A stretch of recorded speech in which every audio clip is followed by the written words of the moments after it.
Hello.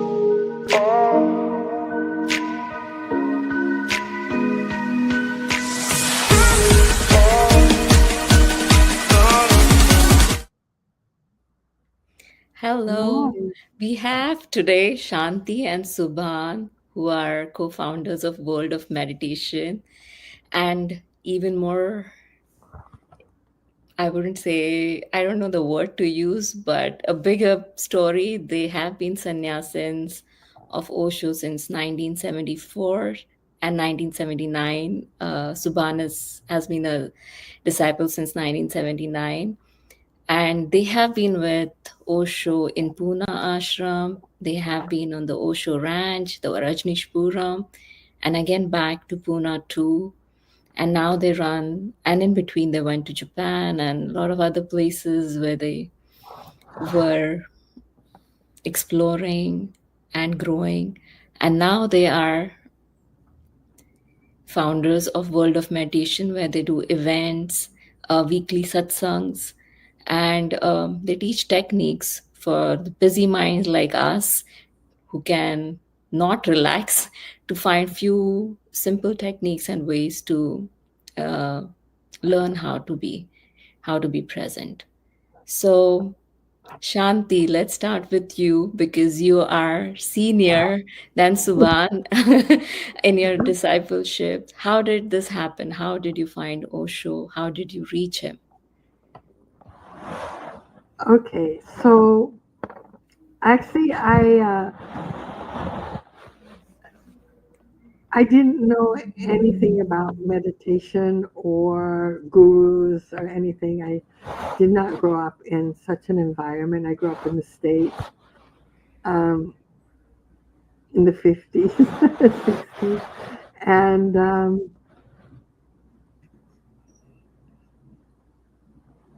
it was only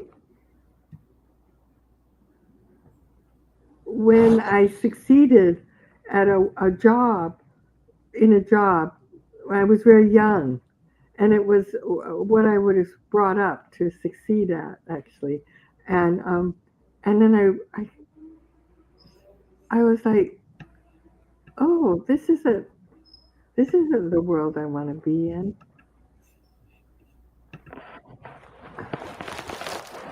So then what happened? And so and I'm kind of remembering the whole thing. This isn't the world I want to be part of. I and I want I have to I want to.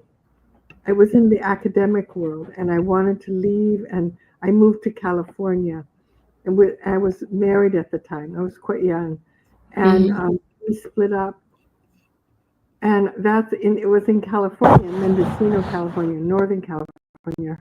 First heard the word meditation, and I also knew that I wanted to explore my sexuality more.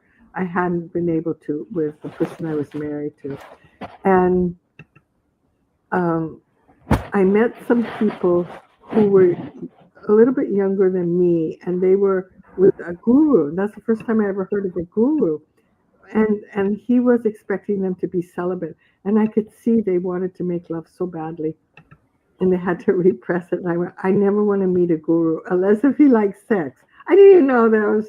I had no idea what a guru was or anything, but I didn't want to be somewhere where sexuality was pushed down. I Right. knew the I knew the harm of that. So then I also met someone who and we became close friends, and he was sitting zazen. So I read a book on zazen, couldn't understand a word of it, but I went, oh, I'm going to sit with you. I'm going to come and sit. And so I sat, and this this pain shot up my whole spine, up out the top of my head. And I had heard in California, I just heard the word Kundalini. I didn't know what it was or anything. And I went, oh, this must be the Kundalini rising, because I just heard someone talk about it.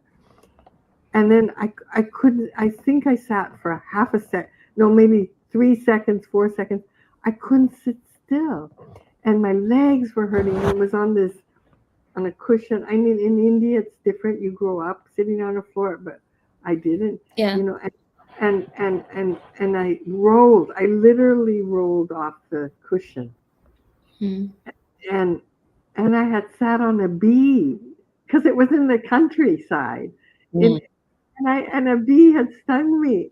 It went up my my and you know what? I had this really good laugh. I think I have meditated before in some other lives. I really do. Mm.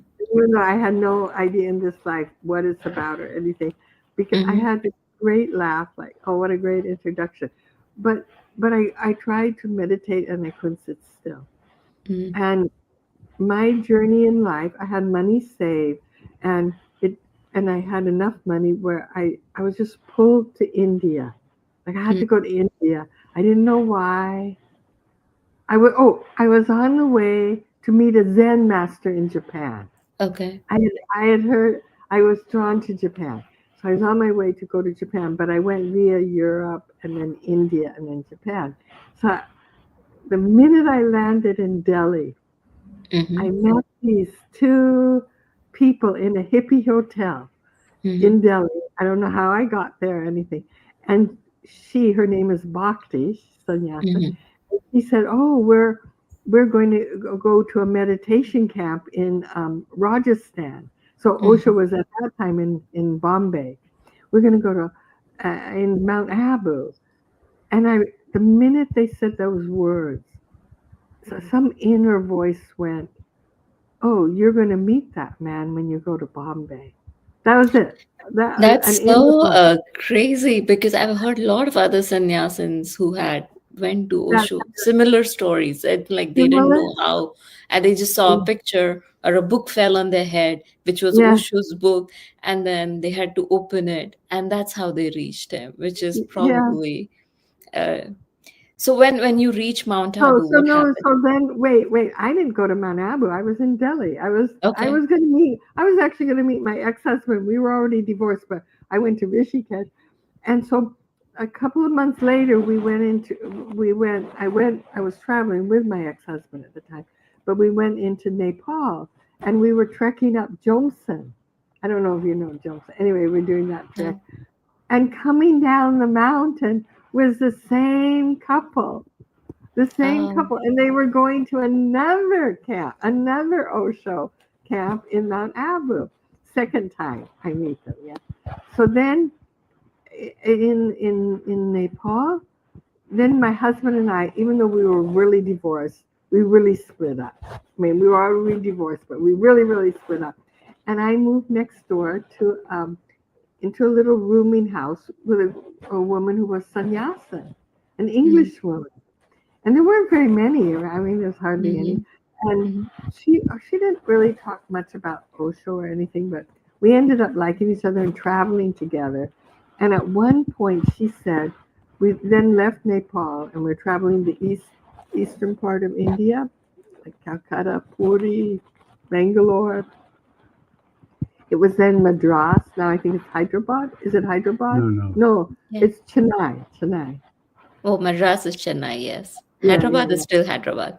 Okay. Yeah, Chennai, and then we went, and so it was in Bangalore. She said, or maybe it was in Puri. She said, I wanted to introduce you to Osho, Mm. and so we went on the train, third class train. We just hippies basically with very little money, and then we went on third class train, and at Hampi, I suddenly we got off and then suddenly we got back on the train like a couple of days later, and this real anxiety started coming up in me, like real anxiety.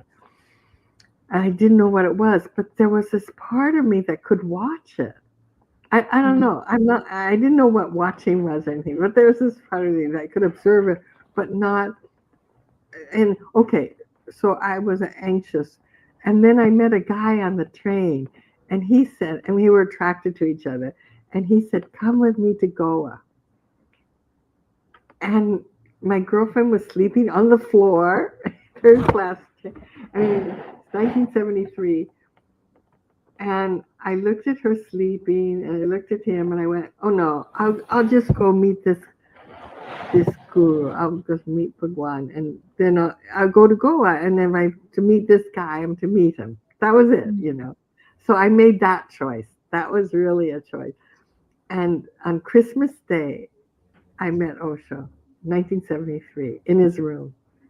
Yeah, with And her. that was in Bombay? Yeah, yeah, Okay. At the Woodlands, at the the Woodlands. apartments Yeah. where he lived. And tell me, what happened when you first met him? Well, the first thing is I fell into a space where it's like, oh, this is meditation. You know, like this is I fell into because I couldn't sit still. And and then he there were other people in the meeting at that time, darshan, and I think it was the first time there were other people. It was a group darshan, not just singular. And I think it was there. Yeah, I told him. He turned to me and he asked me about my meditation, and I told him I can't do it. I can't sit still. And I was sure he was going to say, well, then you have to leave because you have to be able to sit still. But he didn't. He had a big smile on his face, and he said, "You." That's why he created active meditation. He said most people in the world can't sit still. Even in India now, they can't sit still. That was Yeah, 1973, yeah. and and uh, and so I said, well, I'm going to your meditation camp, but I'm going to go. It was in 2 weeks. I'm going to go at first. So he gave me dynamic to do and another meditation, another small one to do. And he said that will prepare you for the camp. And then I think it was a week or two later, and it was January 7th. I I went and I went back to Bombay. It was just before the camp, and I told Lakshmi I want to take sannyas. And then he she said, I don't know, so many people are coming. Let me see because of the camp. And then I came back, and then she came back and she said, okay, he'll see you. And that's how and then I went in and I took sannyas with him. It was just me and Osho. Wow, that's a wonderful story. And I'm sure. I was so afraid of the name I would get because being Western, and at that time it seemed like the names would really offend my parents. Like some of the names I heard, they wouldn't understand it. They were too foreign. And I was like really scared. And I was like, I didn't really want to wear orange, and I didn't. Why do we have to wear this mala? I didn't really like, and I didn't. I still never. Even now, I look at that picture on the old mala. I don't like the picture of Osho on it. But okay, so then in Goa, I already got orange clothes, and I thought, oh, this isn't so bad. It's kind of fun. And then when he gave me my name, he said, I'm going to call you Ma Yoga Santi. He called me Santi, not Shanti, Santi. Yeah. And I knew I got that name because I was so afraid of any other name, and I could translate it to my parents so they could understand it. You know, I just knew I probably would have gotten a different name, but he gave me No, that. I think it, as Subhan says, that was meant to be. And And then, it's a beautiful name, Yog Shanti. It's yeah, at yeah. first I went, oh, I don't know what yoga is. Oh, maybe it means with a man. Oh, I hope it means with a man. That's my brain was thinking. I hope it means with a man. But then another part was going, and I'm sure he could read every thought. Was, oh Mm. no, it must mean with God. That's what I. But over the years, I've come to know, oh, it means with myself, accepting all the parts of who I am. You Shanti, know, did you feel any fear or when you meet someone with when I that met kind of Osho. energy? Yeah, No, like you I could think either feel love or fear. I don't know. I It did. was I that. did. I think I just fell into meditation in his. in his energy, and I felt so good. I didn't feel free. I felt I didn't feel fear. No, I felt like this is where I'm supposed to be, and that he was the only. I had met other gurus, but nobody asked me, "What about your meditation?" And that's what wanted to do. I was pulled to do something that I wanted to do, but I didn't even know what it was, and I couldn't do it. Yeah, probably as you said, you have meditated in your previous lives or Yeah, when, and then it just, and it it pulled you. came like that. But Yeah. then he took the ball and he put it down and he put it over my head, and oh, oh, that's why we have a mala. I don't know what it was, but it was just like, oh, that's why. And even to this day, I wear my mala every night. I couldn't sleep. I just put it on. And Yeah. wear How it. about you, Subhan? How did you happen to, when did you, what, what pulled you? Like all the way, were you born in US? Oh yeah, I was on the East Coast. In At that time, I was living in Maryland, and I was going to lunch at a vegetarian restaurant. I was a total ovo lacto vegetarian, and Is that because of your health reasons or you were pulled to no, it? that's a long story in and of itself. Okay. Um, but what had happened was that I was attracted to a man who had formed someplace called the Farm in Tennessee, and I wanted to visit them just to see if that was a place where I could live. This was back Hmm. in 1970, maybe 77 or 78. Hmm. Um, and it turned out that it wasn't for many reasons. And this could be a whole uh, Different podcast. Yeah. discussion. Yes, exactly. Yeah. So, anyway, but on the way down, I knew that they were vegetarians. And I thought, well, you know what? Maybe I should just be a vegetarian, at least while I'm going there. And if this is a place where I want to stay, then I'm going to be a vegetarian there. So I found the best place to go were the steakhouses along the route, the routes in the U.S. because they had a great salad bar, and you could get garbanzo beans and cheeses and um, sprouts and all kinds of wonderful food. Um, and so I started being what's called ovo-lacto, meaning I ate eggs and I ate milk products. Um, and that was in 1977. And I started in 77, and I actually stayed a complete ovo-lacto vegetarian until 1993 when I was in Japan. And that's another story. But anyway, so in 1979, I'm going to a vegetarian restaurant in Baltimore where I am a criminal lawyer at the time. And I'm walking towards the restaurant on a place called Charles Street. And I see a little distance away is a young man that I knew in high school that I hadn't seen in like 15 years since we graduated from high school. And he came up and he said, "Hi, how are you doing?" And I looked at him and I suddenly heard myself say, and this is an expression I like to use, I heard myself say, because it wasn't me saying it. Something else was saying it to him. And it said to him, "Do you really want to know?" I'd never said that to anybody in my life. Mm. And he looked at me with tremendous sincerity and he said, "Yes, I do want to know. How are you?" And I said, "Well, I feel like I'm taking 2 steps forward and 10 steps backwards. That's what my life seems to be." And he said, "Well, you know what? My brother owns the bookstore right next to the Green Earth, which was the vegetarian restaurant." And he said, "Go in and talk to him."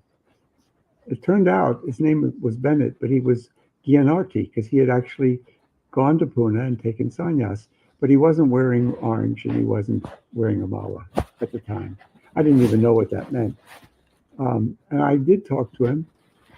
And then I heard myself say something else that I had never said to anybody before. I looked at him and I said, "Of all the books in this store, is there one you'd recommend?" Because I'd been reading Alan Watts, Mayor Baba, Krishnamurti, uh, I mean, all of the people that in those days were like on this path of spiritualism, but I could never find the door.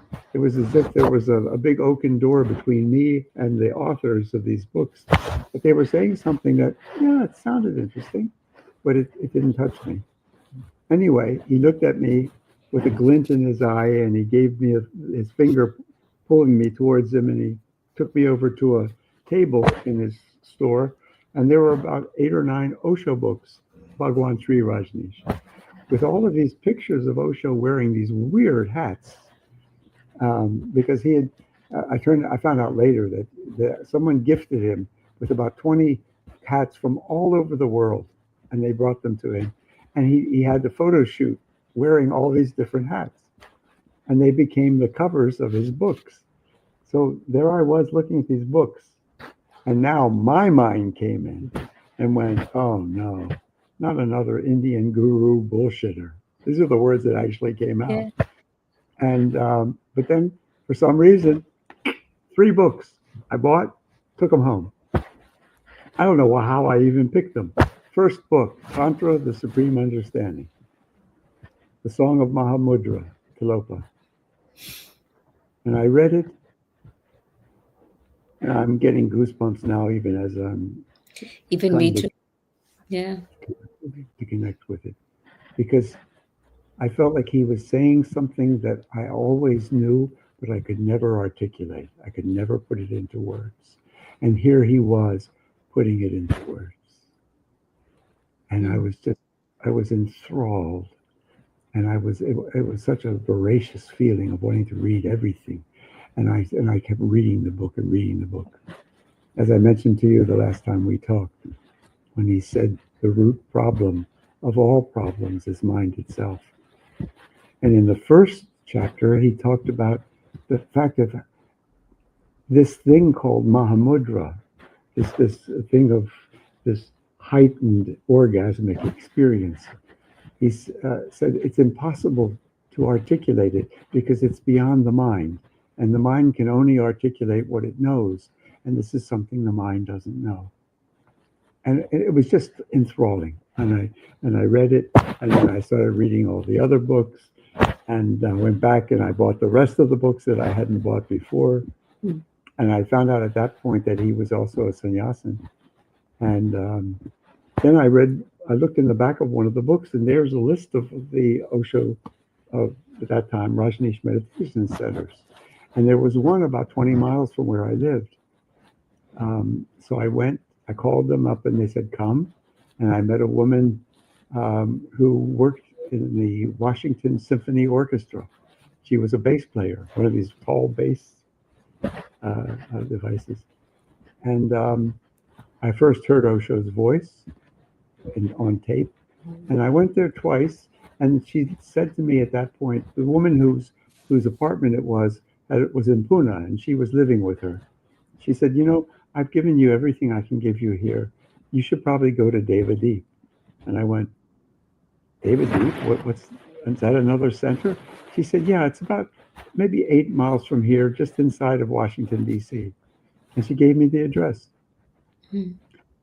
I got in my car and I rushed to this place and I got the address and I went up and knocked on the door and nobody's answering, but I'm hearing drumming and I'm hearing music in the background. And so I went around the side of the house and there's a little porch. I mean, I don't know. Normally 5 people would be a crowd. There must have been 15 people squeezed into this little place and they're dancing wildly while somebody is playing a djembe and they're singing and they're all in orange and I thought they're all fucking crazy. Yeah. And it really attracted me, and so I just walked up the steps up onto the porch and squeezed my way in and I just started dancing with them. and, and then I was introduced to a man who Osho gave the name Deben, and he didn't like the name of it, so he called himself Deben. He liked the name Deben. Anyway, so, and he had gone a couple of years before, and another man, Shiven, was also there, and many others that I had met. And he introduced me the following week to Dynamic. In there, they have a basement area for all their meditations, and that was just unbelievable because I just jumped into it. They just told me, "Here's what you do," and it was like, "Holy shit, this is insane!" But there was something really wonderful about it too, and I Mm. loved the people. They were just so juicy and alive Uh-huh. and, and full of life, really full. Anyway, so that was my real introduction into the flavor of Osho besides the books. And within 4, maybe 5 months, I was in Pune. I So you decided, set up your life in America, and then you yeah, right. went. I actually I had stopped practicing law, and I just realized I've got to go meet this man. And I went, and the first time I actually saw him physically was on his porch at that time because it was the rainy season, the monsoon, and so they were still taking down the rooftops that they had put up over Buddha Hall in those days. And so it was on his porch, which was huge, by the way. I mean, he had about 200 or 300 people, but that was not the amount of people that were there. Quite a few more. And he came out, namaste us, and I just burst into tears. I just And were you a person who used to cry easily, or was it like a no, no, I never, surprise? I didn't even know what tears were. I mean, ever since I was a really young boy, I had learned that boys don't cry.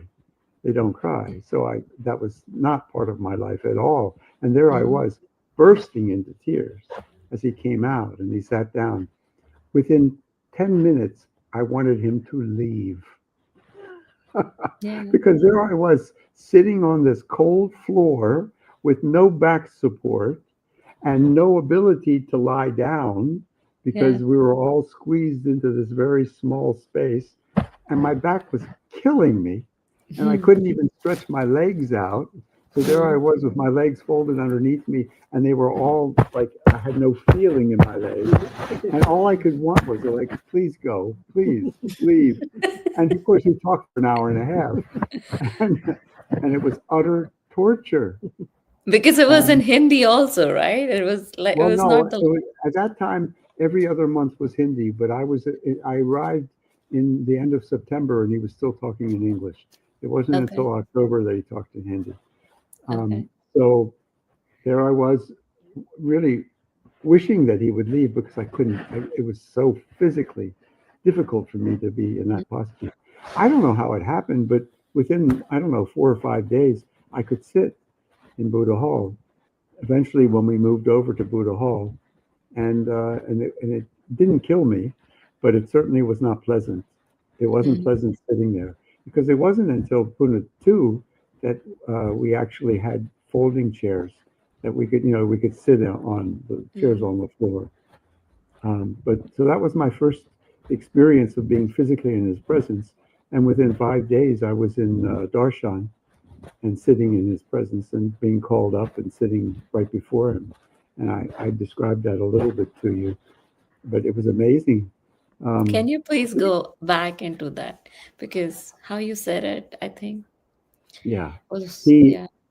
he puts he put the mala on, and then he grabbed the bottom with the picture on it, and he put his thumb on the third eye or the pituitary gland, whatever it's called these days.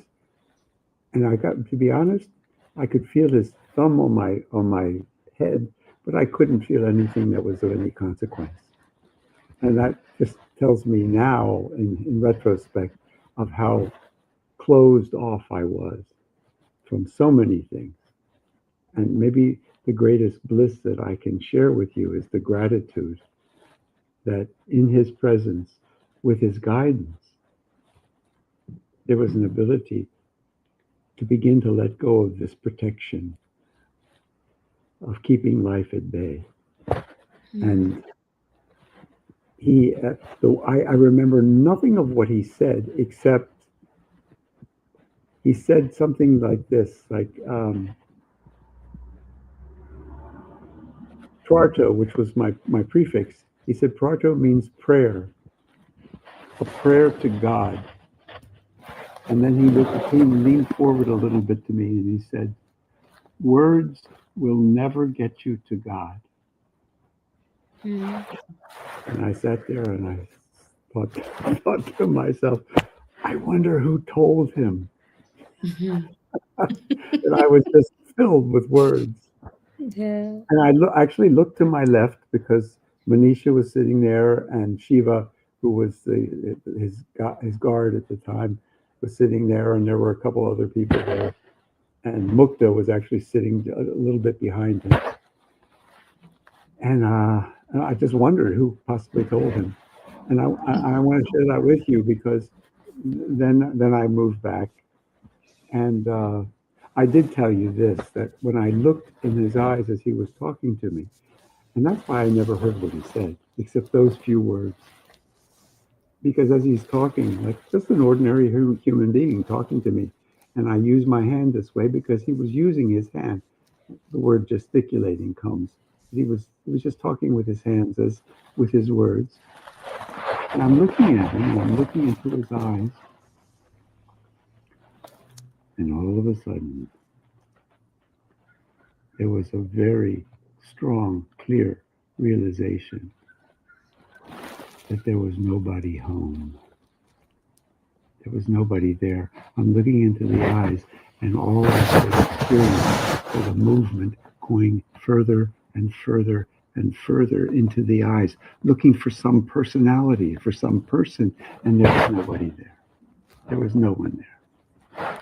It was an experience so extraordinary that the realization came, and I saw it more after the fact, which the mind came in and started to describe it, was I can go on forever and move deep into there and disappear. And almost immediately as that realization happened, I jumped back Mhm. because I recognized I was scared shitless that I could go in there and disappear. How could it Mm. be that he's sitting there talking to me and no one's there? How could that be? But that was such a wonderful experience. Mm. And the beginning of this love affair, this immense, immense love affair, realizing that I had no clue who he was. I had no clue where he was. I had no clue what he was doing. None. And that was the beginning of a love affair that perhaps it started earlier. This whole idea about a previous life, I have no idea. I really don't. And Yeah. I don't really care. I can see how easy it is to get lost in this notion of Mhm. prior lives and trying to figure that out. And that's all going to be mind stuff. And maybe there will be those moments. I had one during that time in Pune where suddenly I was in a dream and I was running and I was kind of looking at my arms and I realized that I was in a very strange uniform, a military uniform.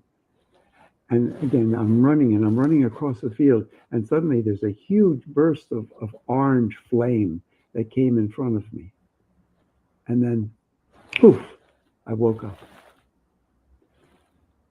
Now, this may be the mind or this may be the reality Yeah. that Yeah. it was here I am, having been raised in a Jewish family in Maryland, and there I was, and it was a German uniform. It was recognized as a Mm. German uniform, and perhaps I was a German soldier who was killed and came and found the womb of a Jewish family.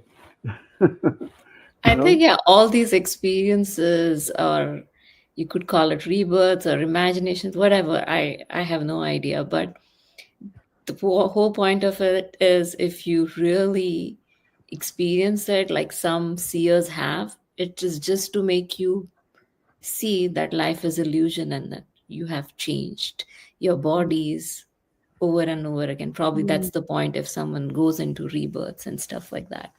I yeah, have I have no experience. I don't go into that, but because it's very easy to lose the perspective. You don't know whether it's imagination, whether it's the reality. And I have seen people in India, some yogis and stuff, where the boundaries blur a lot, and you don't know if the person's crazy or the person's really, seeing something. So Yeah. and with the logical minds that we all have today, doesn't matter if it's the east or the west, I think everybody's become so logical that we want something factual all the time, right? So Well, that's going to do it. Osho's, Shanti's good at reminding me of these things because she's much more emotional and much less intellectual. And that's the reality. And that's also the thing that attracts us, and that's the thing that repels us mhm, too. mhm, So I have that more intellectual mind, but I also have that feminine mhm, emotionality that's there as well. And mhm, so it was always a bit of a difficulty for me as a lawyer because I could be very intellectual and very factual, and I was good at what I did, but I always felt that I wasn't where I belonged. mhm, I never felt that I was there to be a lawyer, and that's why it was very easy for me in '79 to just basically retire. And as it turned out, here comes 1981, and I get a phone call from New Jersey, and I'm told that Osho is in Montclair, or that no, if can I come? I didn't. They didn't tell me that at the time, but somebody else said that's the rumor that he was coming to the U.S. And I was asked if I could come up. I was asked if I was a lawyer, and I said, well, yes, I'm a lawyer. And that became my calling card. That's how I got to be with Osho in a very intimate way. Much like Shanti was with him in 1973 and 74, I was with him in 1981 at the ranch when there were 150 of us. And we were living together and we were working together at a place called the Castle, where Osho lived on the second floor, and we were working on the first floor. And there were times when I would be walking on the outside and the balcony, and I would go around the corner and I would almost bump right into him as he was walking the other way. And we would just namaste, and he would be chuckling, because we almost physically would be bumping into each other. yeah. And I would see him every day. He would go out for a ride in his car, and he would come out, and there would be about maybe 30 or 40 of us that would come and greet him. And he gave gifts. I got a pen from him, and I got a ring from him. But it was such an intimacy. And then coming back from his ride, and he would go out every night and drive. Those are stories. Again, I could give you so much information that would make you laugh about Osho. But the one that I would want to share now is that here he is. Now we are in Montclair, New Jersey, 1981. He's out for a ride in the interstate, and he's probably driving 100, 110 miles an hour on the interstate because he loved speed when he was driving, and he would be driving a Mercedes at that time. And he came back, and most of us were either in New York City, which is right across the river from where we were in the castle, or we were making love with our boyfriends, girlfriends in our rooms. But there were three of us that stayed and waited for him to come back.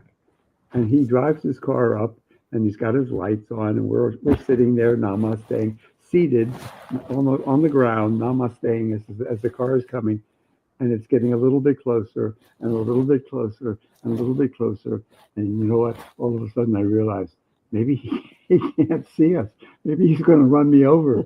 And so I actually jumped back a little bit. And only later did my mind come in and beat me up for doing that. You didn't trust him.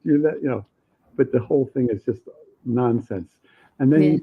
he stops the car, and the lights are still on, and all of a sudden, boom, he puts the bright lights on, and they're in the three of us, we're there in our eyes, and we're all, kind of like, whoa, my God. And then he takes the bright lights off, and we, Yeah. we namaste, and he puts them back on, and he's playing with us. And, Yeah. and, and he does this 3 or 4 times, and then finally he comes out namasteing again, giggling. And he namastes us, and we namaste him, and he walks into the castle and he walks into his house. Would you say he was a bit of a Zen master, like trying all these tricks and things to see like how far he could Yeah. go and like, Well, I mentioned to you, I think then he said something in discourse which really blew me away. He said, "No one will really understand me for 500 years." yeah. And I realized every nuance, every movement of his hand, every movement of his eyes, every word, every mispronunciation, every usage of the wrong uh, word or verb, tense, the Hmm. wrong tense.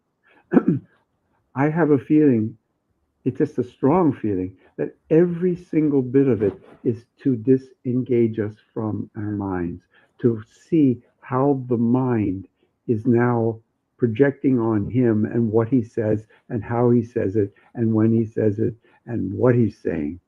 All of it was all there as part of the wake up, or maybe the disassembling of this mind. And he did that for quite a long time for me. I always said I met my Zen master. Like I told you, I was on my way to Japan to meet Yeah. a Zen master. Any Zen master, I didn't know. But I always said I met my Zen master in India because he speaks, even in the early 70s, on Zen a lot. And yeah. So He talks Shanti, I about, wanted to ask you something. Mm. It seems like you were young, of course, and this energy is bubbling within you, which takes the form of sexual energy, and you're trying to explore yourself and the world around you through it. And then you meet a master, but you're also trying to find meditation on that course, right? I find that a rare combination. Usually like people are either just looking for an expression within themselves for the energy that they have, or you could call it like kundalini rising or whatever you want, but the sexual form, but then they don't have the meditation awareness in them, which I find in you is kind of like it's going together. So how would you describe your because it's not like when you saw Osho you fell in love with him, or it was still a very how would I say it, it was an experience that you were exploring, right?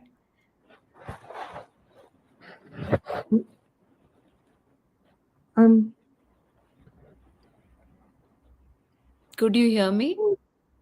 yeah, I heard you. I don't know how to answer. Um, I I didn't know I was looking for a master. I Mm, mean, I didn't know, and so meeting Osho is where I experienced meditation, just sitting in his presence, mm-hmm, um, and also his words when he spoke.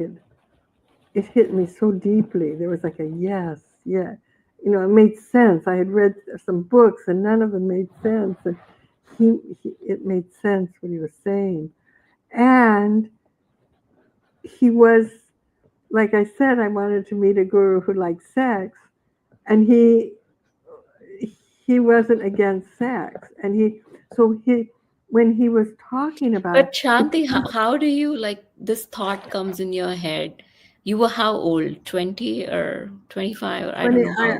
when I met Osho, I was 27, So how does 27. this thought come to your head that I want to meet a guru who lets me explore my sexuality? Because I had been in a marriage where we didn't make love enough, and I was Okay. horny, and I was like, I just want to know, I just wanted to make love more.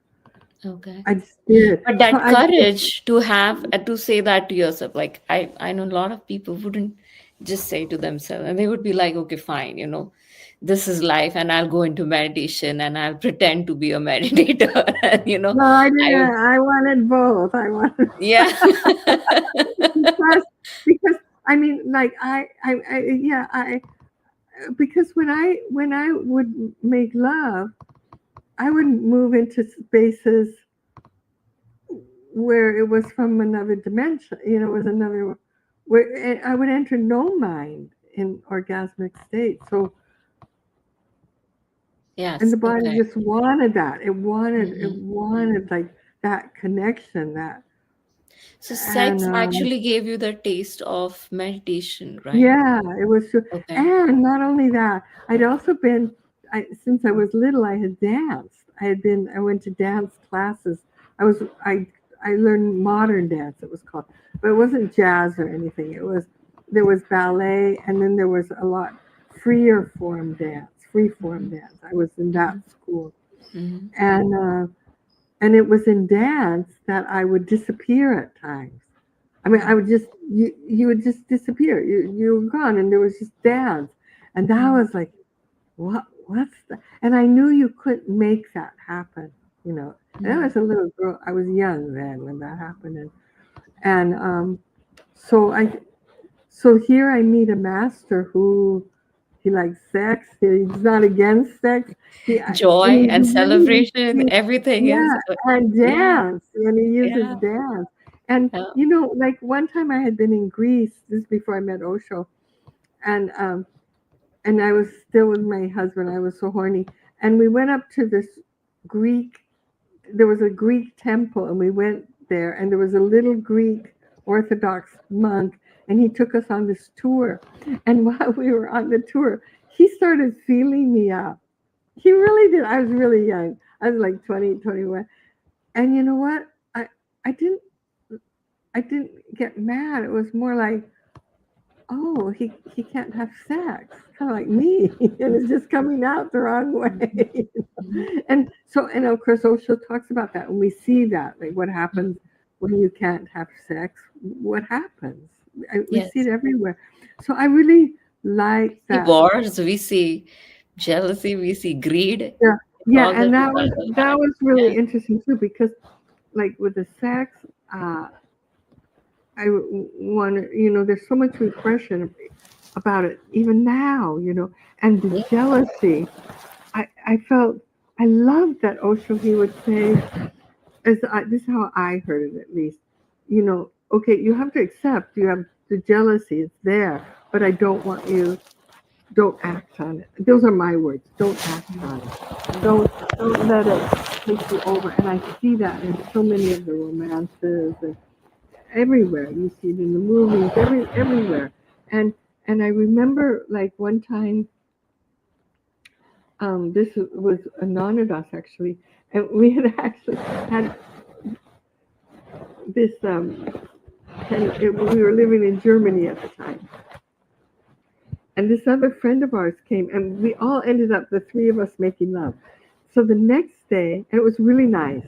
The next day, it was going to happen again. But what I saw, it just happened. I mean, but what I saw was Anonymous and I had a certain depth. And this, I like this woman. I mean, we were friends individually, Anonymous with her, me with her. But I just saw I didn't want to go there anymore. That wasn't for me. So I said, no, no, you guys go. It's okay. Just go. And I remember the jealousy feeling. And I sat there and I just sat and I let it go all the way through me. I didn't want to put it on them, and I didn't. I had the jealousy, but I watched every bit how it felt in my body. Everything. I just watched the emotionality of it and the grip of it. But I didn't want to interfere with them because I really love both of those two people, and I didn't. It didn't make sense. The jealousy didn't make sense, and so I really appreciated Osho about how he was with jealousy. And it turned out that night, my two friends, Anandaras and the other woman, her name was Sagara, they didn't make love then. They just stopped. And we all just kept being friends. I don't think we ever even talked about it. But it was just like the first time I stood in the fire of jealousy and not acted on it. No, not. So Shanti, what would you say your path would be like? For a layman, this would seem like, when you just utter the word sex, people start thinking, oh, it's path of love or path of meditation, the two distinctions we make. What would you think would be your Like, No, I don't I want know. people to Yeah. misunderstand. Oh, Wait she. a minute, guys. I need to plug the computer in, or else we're going to lose it. So give me a moment, and I'm going to get Sure. the plug. Oh yeah, You yeah. can keep talking. Done. Yeah. Yeah.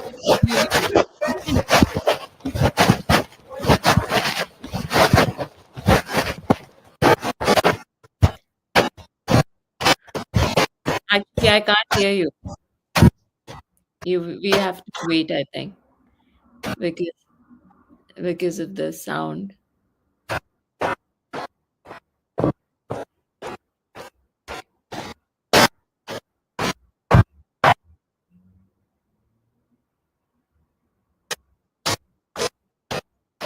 I can't hear you. Let's wait for 5 minutes till Subhan comes back, and then I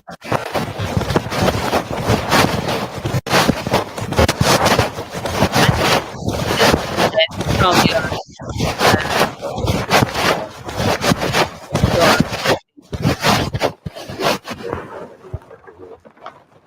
Oh, there's my picture. yeah. This Shanti with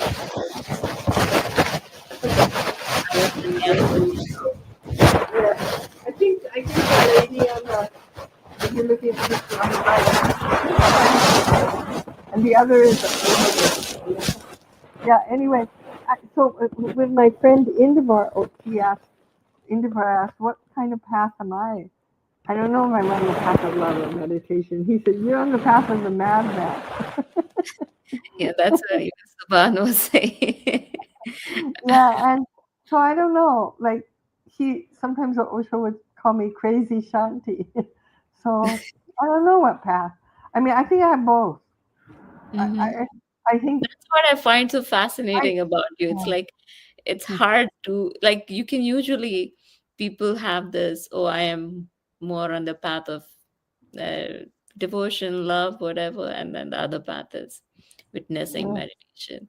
With you, it's like both the streams going together. yeah. Well, you know what? I usually say to her that she's from planet Zork, and It's so there's no particular path. It's called the Zorkian path. hmm. Yeah. Yeah. What do you think, Shanti? Is he right? I I feel like I remember one time in the 70s I remember Osho talked about a tantra group, and he said it's the only group where the Indians couldn't tolerate, and it was a tantra group, and they one of their techniques was they had to wear one robe between a blue robe between a man and a woman. They had to be in this robe together. I can imagine how scandalous that must have been. And he said that was the only time they didn't tolerate. And when he was telling me, I was like, and I went home and I drew a picture, and I feel like, oh, so maybe I had been because I saw for me orgasm was a way to enter into the divine. So maybe it was a tantra Taoist path.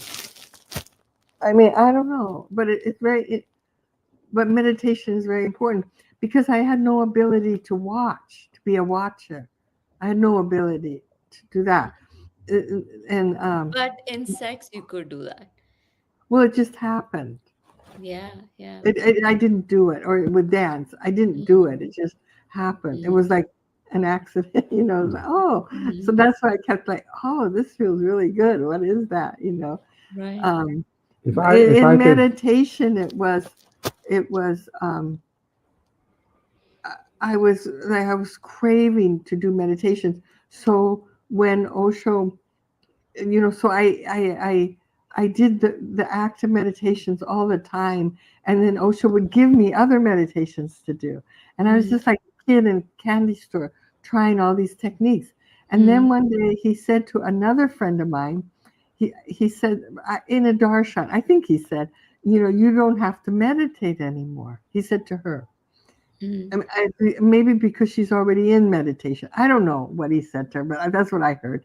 And so I thought, oh, well, I came about the same time she did, so I don't have to meditate either.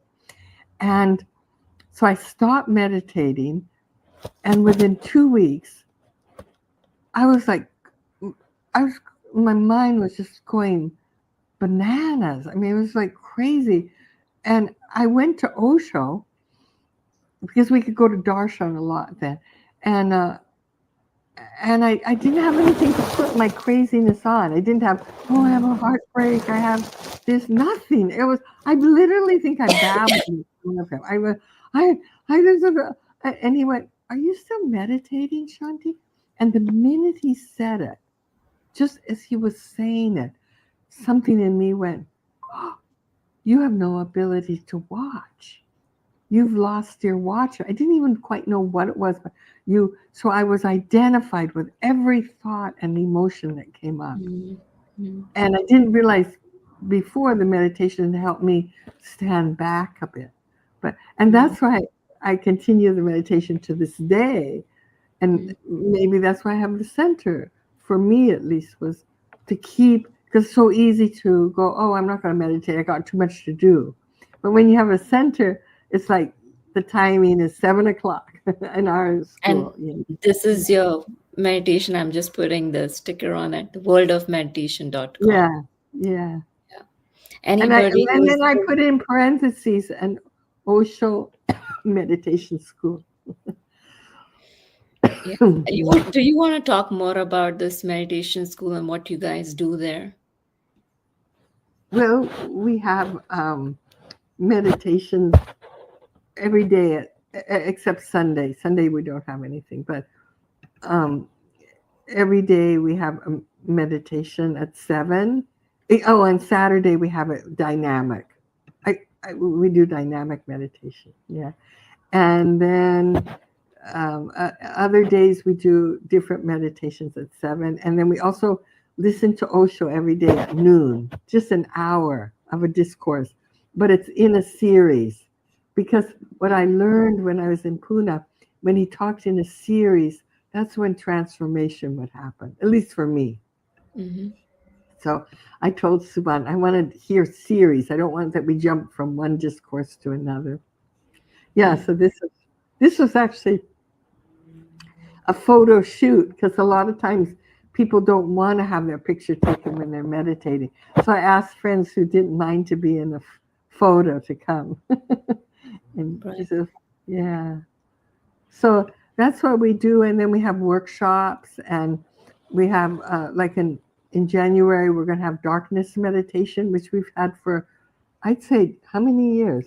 15. 15 years, where it's that meditation from the Vigyambairan Tantra, where you sit in utter darkness, like a cave, for 1 hour without your eyes open, and you just stare into the darkness. And we do that for 7 days. 7 days we do it at seven So it's o'clock. inside the house and Yeah, we make the room, the meditation room, like a Mhm. cave. But when COVID happened, we started doing it online. So now we do it, since last year, we do it here and online. This will be the second time we do it, both online and here. So people who can't live in, like people who live in California and stuff, they create their own dark space and experience it. It's very So cool what meditation. did you like what made you there has been meditation like this, but what made you introduce this in your Oh, yeah, world because of it was so meditation and profound. what Sorry. yeah and what is the experience of by you or by the participants, what is the one or two important things you think this darkness meditation. Darkness. Well, for me, it's a real meditation where you disappear. You're sitting in darkness. You're just sitting there with your eyes open. It's from Shiva. Shiva gave me meditation to Shakti, and From the Book of Secrets, right? The mm, Vigyan Bhairav. Yes. yeah, it's just very profound for me. I crave it, and if you go the whole week, it gets stronger and stronger. Like, and I start wearing only dark clothes, and just move, like I'm eating the darkness, like relaxing into nothingness. That's what's, Mm, for me, what it's like. What was helpful for me as far as darkness was concerned is what Osho said about it. And every night we actually share several of the things that he talked about when he talked about darkness. But the key to this darkness meditation is when you close your eyes, you are not in touch with darkness. You are actually closing off light. So you have something which appears to be darkness but is not. That, or maybe another way to say it, and he called it negative darkness. Positive darkness is when you are in a space where there is no light and you are opening your eyes and allowing the darkness to come in. mm, And that's what the darkness meditation is about. It's about keeping the eyes open so that you can experience this positive darkness, real darkness coming in. And to give you anything more, Yeah, you with, have to do it. You have to come. Maybe you can come. I think, oh, I haven't put it on our calendar yet. I'll put it on our calendar. I think it's, I can't remember, it's in the it's, second week of January. yeah, it'll be yes, I seven had this consecutive months. strange, last year when I was doing some meditations, and I was telling Subhan, like, I'm not like a great meditation seeker, but I like to, I think it's something that makes me explore new things within me, like when I go quiet, or when I, like, there was something and it just happens randomly. I never plan it, but like one time I was doing tratak, and it just happened. I was looking at the moon, and so things like that. But this darkness meditation, I saw someone doing it, and in my mind I was pulled to it. I was like, oh, I want to do this, and that's the Oh, yeah, reason, you have to come. yeah, Come. yeah. Well, And it's I really don't know, nice. but do you associate that death and darkness is kind of, you always associate together? Do you do that association? Well, it's interesting you say, because I do. So, one of the very unconscious draws that I had to the East is I wanted to know about and understand death and dying. Mm-hmm. And I Mm-hmm. had no teachings about it except fear. Mm-hmm. Fear, that was all. Like, this is a horrible thing that you die. And so I was drawn to the East. And so with meditation, that's one thing, at least Osho, and I think many of the mystics speak about, is how to die consciously. So I Mm-hmm. do feel, yes, this darkness is helping you relax into that which there's no doing, there's no one watching really, just your eyes are open and you're absorbing utter darkness, Mm-hmm. you know. And then it's just that experience that happens for you. But there is a relaxation of death, Mm-hmm. that just to be, because I think it's important, and Ocean has spoken about it, and he Yeah. helped us so much with how to die and how to celebrate death. But he has said, it could be when you're dying, if you have the awareness, and I think that's what meditation is also, that as you're dying, you can see yourself dying, and it's Mm-hmm. supposed to be very ecstatic. Maybe like cleaning the toilets, that or surprise. or or the sex orgasm, he's spoken about Yeah. that too. Oh, It's a okay. mini death. Okay. I So didn't know yeah, that. Yeah. yeah, he's spoken about But that he too. also said that there was no comparison. That's why that Kalopa called it the Mahamudra. That Hmm. was the ultimate orgasm. Like the, He said the orgasm that we have is more like release, and Yeah, there's a certain amount of physical pleasure that's involved in it. And he yeah. said it's just a little tiny taste of the Mahamudra. Yes, yeah, yeah, tiny, but still a taste, which is a very Well, taste. important. well, Yeah. look, it's the only thing we have for most of us Exactly, that of exactly. the taste of what the ultimate orgasm is. I mean, sitting with a master, and I can't say other masters, but I have I have I have experienced like the karmapa, that energy, that energy field. Hmm. Sitting, is those are tastes of of the universe, of what we are really. Mm. But I used to be so scared of it. I would consciously shut myself off as a little girl. So sitting in front of Osho or tasting karmapa, just sitting there, some part of me and sitting in the darkness can relax Mm. into that which is, that which that which I am. Whoever I am, but that which Shanti, when we are on this topic of the darkness, meditation, death, and just being, I wanted to put up a picture and can you explain what was happening here? oh yes. Okay. So see, okay, so that's Vipassana. And Mm. she came to Osho, and I happened to be at the office steps when So she you're right first came. there in the picture, right? With Yeah, uh, the picture. sitting there. This is Vipassana, and then that's me in the back with this other guy who was just there. But and when she came, she it was like she was sniffing around. She said, "It feels so good here. It feels so good." And then Osho gave her the name Vipassana because he could see something was off with her breath. So he was Mm. guiding her to watch her breath. So I don't know what happened. I don't know if she had I don't know why, but uh, she didn't have a stroke. I don't know what happened to her, but suddenly she was dying. So how did And you, and what was Osho's guidance and when someone says, there was in many, you have to look up Vipassana. There's a whole Yeah, discourse. He there's a talks about her. few. There's not just one.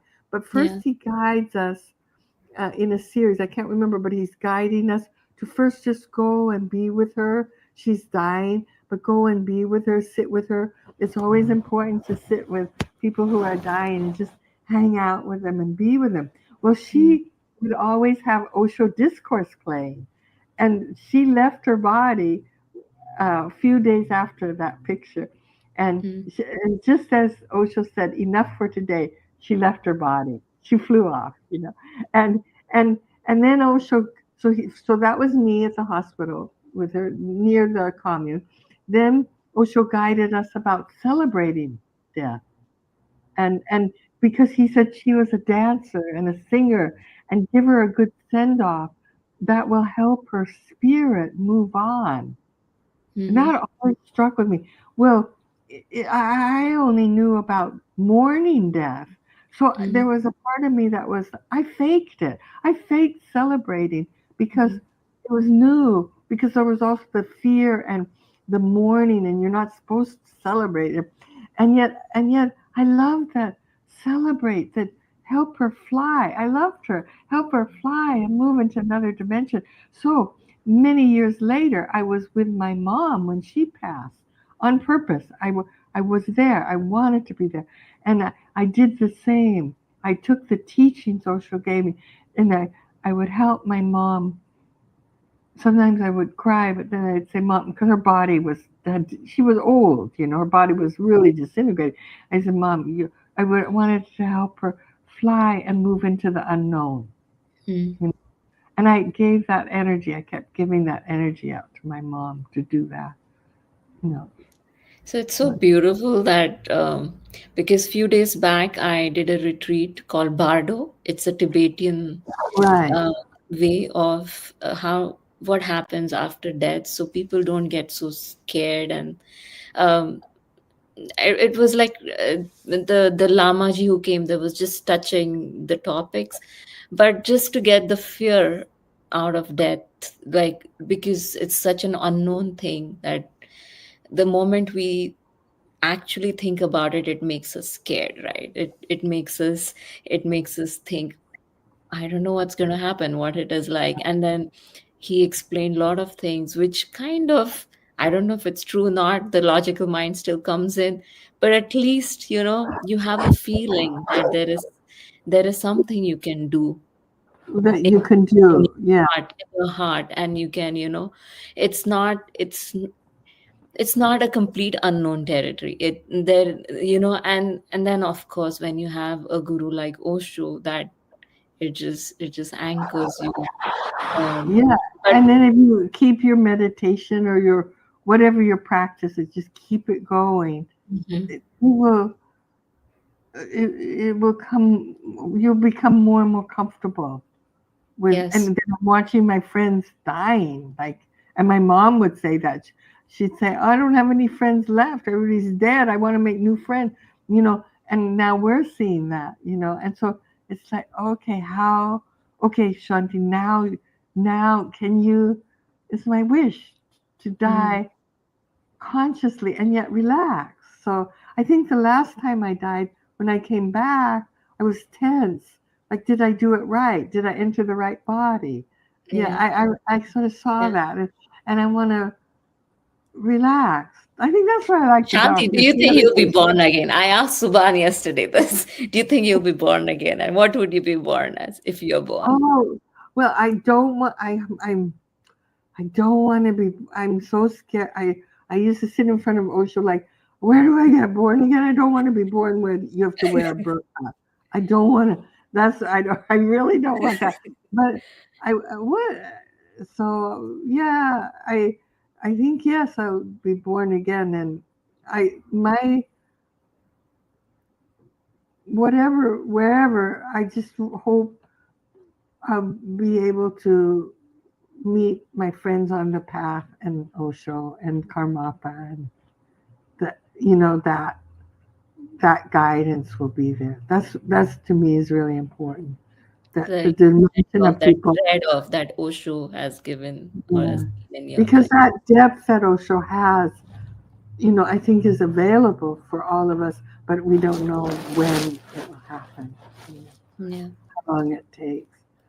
So that's my wish, and I How can about you, use. Subhan? I know it's all right here, right today, but today's a new day. Has your thought changed? I see it really as a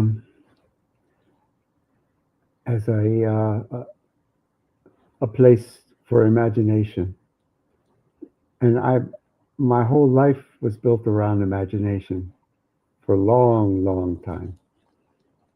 And what seems to be more present these days is this moment, right here, right now. So that any notion about something in the future and what I'm going to be doesn't really touch me at all. Hmm. I have no notion. I have no idea, and Yeah. it all be conjecture, and it would all be imagination. But what is real is right here, right now. Is there any discomfort in the body right here, right now? Mm. Is there anything going on in the mind right here, right now? Anything happening in the emotions right here, right now? And of course, we can do all the playful things with the mind and what's going to happen tomorrow and next week and next month, Mhm. next lifetime. We can do those things. And if done playfully, I think it's just could be fun. And I'm hearing what Shanti is saying, and it's perfectly right for her to have this understanding or this experience about what she thinks is going to happen or what she would like to have happen. I Mhm. just don't And have we are that. the creator of all our, so it's Yeah. likely that's what would happen. But But right yeah, I here is this is it. I remember lots of wonderful people are on the planet now. Eckhart Tolle is one of them, and yeah. he said that the mind always sees the next moment as the most significant, not this moment. So it's always about what's going to happen next, what I want to happen next, the will that I can use to make life happen the way I want to happen next.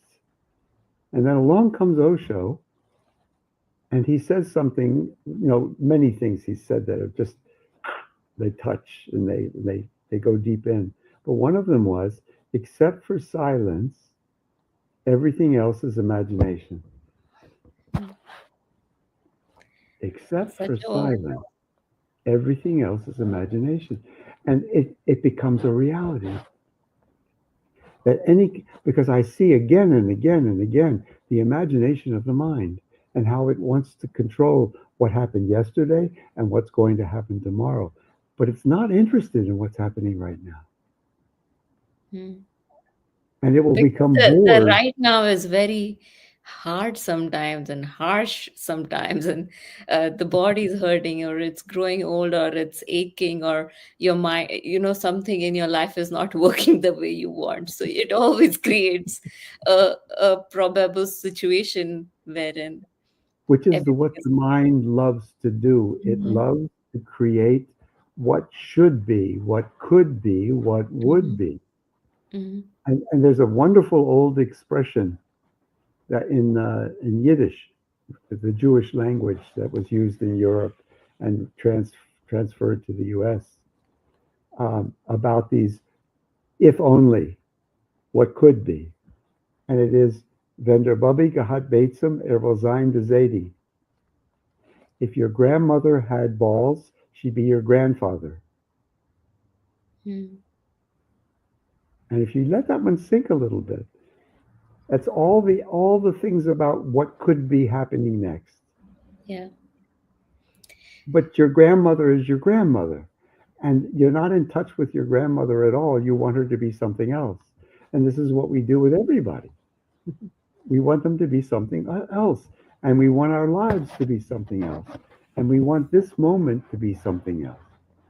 And so we're never here in this moment, which is the door. And it's only the door because the mind can only perceive it when we Yeah. talk about it as the door into the void that Buddha talked about when he called it nirvana, which is blowing out the candle and moving into the void. We are, according to him, according to Osho, according to many of the mystics, we are the void. We are the non thingness, the no thingness in I something human. Yes, and I'm hearing both of you, and I can see how connected it is, because there was a sannyasin called Swami Brahma Vedant. I don't know if you know about him. He had the ashram in Madhavpur, and I once heard him in a on he has an audio lecture, and he says to the discussion we are having right now about the mind being right here, right now, and also the imaginative part of mind. He says, since we are not conscious, since we are not here right now, and you both have been to Bombay, so you would relate to this example. He said we could either create a slum with the mind because it's randomly happening. People are just putting houses everywhere with the emotions and sentiments. That's how you build your life, a next life, whatever. Or you could be conscious and you could be building a city like, say, the Rodeo Drive in LA, and like, which is a very consciously built and supremely beautiful, or Switzerland or whatever. So I think it's, if out of every, like what you said, Subhan, is when you're present, you're the next moment born out of the present is also beautiful. So being here right now, right here, also helps you to create or imagine things which will be your future, because we can't run away from it that you have a future. And then the consciousness brings that ability to be, connected to the source, where it you can download kind of what works best for you and for your growth. So I yeah, yeah. And there's another part of it, another understanding that's really Hmm. significant here. Hmm. I can't create awareness. I can't create consciousness. I Hmm. can't create love. I Hmm. can't create worthiness. Hmm. I can't create any of those things. They're all gifts that exist in what is called the no thingness. Hmm. And every once in a while, there's a crack Hmm. in the mind's control where the no thingness seeps in. And there's a moment of a feeling of tremendous tenderness or tremendous love, or a feeling of really being at home for a moment as we're sitting here on the sofa here in our kitchen, or whatever the situation is, where there's a little tiny taste of what is beyond the mind. And for most of us, we don't even recognize what that is. It's just a moment where it's like, wow, I'd like to have more of that. Let's see if I can bottle it. But of course, you can't. So when I recognize that I can't create awareness, which is what Yeah. Subhan means according to Osho, Mm. what I can do is, the only thing I can do is invite it. Yeah. And that Yeah. means creating, like the dinner, cooking the food, putting the plates out and the silverware, putting everything on the table, lighting the candles, putting the lights on the porch, unlocking the door, and waiting. Waiting. And Yeah. that's what watchfulness and what meditation is all about. That's beautiful, Subha. Shanti, any parting thoughts that we come to the end of the episode? Do you I can't whatever? think of anything to say. It's really nice Your hanging out smile is with enough, to be honest. Your beautiful, very joyous smile is enough. But if there's anything you would want to say, go ahead. I really, I can't think of anything. That's yeah. I'm so touched that we met, and just Yeah, though it's virtual, but I'm hoping we would sometime I get to see both of you and well, knowing you can come to the darkness, I really would. yes, So you get to experience it. Mhm. That would be great. yes, Let me You give don't you have to come here. I mean, we just yes, tune in, make yes, that week. I'll put it up on the web. I forgot to do sure. that. let me give you Thank you. a final thing to share with you. Okay. It comes from the Sargadatta Maharaj. Hmm. Most people don't even know the man. It seems he certainly was enlightened, although many of the things that he said, they don't really square with my own experience, Okay. which doesn't mean a thing for him, but it's my own experience. But he does have something that I have on the wall that really touches me if it's allowed to sink in. Very simple phrase: nothing ever goes wrong. So with that thought, we will leave our viewers whenever they watch this episode, like nothing ever goes wrong. If there's something called going wrong, it's the mind. Mm, So whenever you have anything in your life that you think is going wrong, know full well that it's the mind coming in, making what is into something going wrong. Because nothing ever does go wrong. It just is exactly the way it is. And mm, I love that because it's a reminder. So that whenever the mind comes in and says, well, this is wrong, this shouldn't have happened, and then wait, what if nothing ever goes wrong? Now, this is the projection of the mind. right. Thank you so much, Subhan. Thank you so much, Shanti, for coming on my show. It has been really Thank been a you. special show. Really nice. I love chatting with you both, and just get talking to you like made me feel as if I was sitting in that ashram and going for darshans with Osho. Um, and all the experiences that you guys have internalized and the wisdom that comes out of it. I hope the people who watch the show they pick something from it. Thank you so much. Thank you. Yes. Namaste.